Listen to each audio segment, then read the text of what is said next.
ये कह रही हूँ कि भारतीय जनता पार्टी को जिस समय सरकार मिली थी, अगर आप देखेंगे कि यूपीए का जो समय था तो 2004 से लेके और 2014 तक लगातार अंतरराष्ट्रीय मार्केट में क्रूड ऑयल की प्राइस बढ़ रही थी। मेरे पास जो डेटा है, और मैं उस समय फौज में थी, तो मुझे मालूम है 2005 में मुझे कॉन्ट्रैक्ट साइन करवाने के लिए कितनी मुश्किल हो रही थी, जब हम ट्रांसपोर्टेशन का कॉन्ट्रैक्ट नहीं साइन करा पा रहे थे।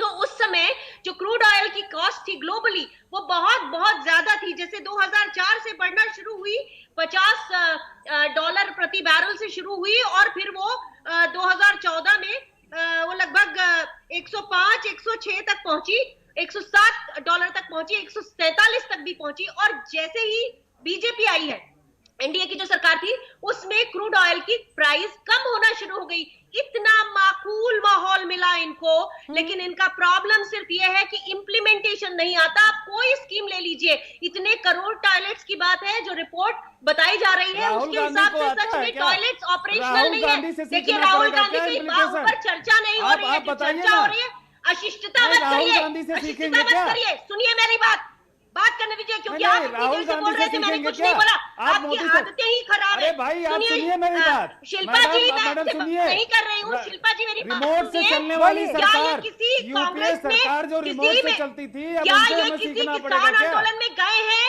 मैं गाजीपुर बॉर्डर में खुद गई हूँ, वहां पर मैंने देखा कि जो किसान है वो ठंड में कड़कड़ा रहे हैं। एक एक किसान जो है वो अपने आप में नेता है, वो अपनी बात कह सकता है। और बीच में हमने सबने देखा कि बीजेपी ने षड्यंत्र रखे, एक दो बीजेपी के नेता किसानों के बीच में आके हंगामा करने लगे, उनको पुलिस ने पीटा।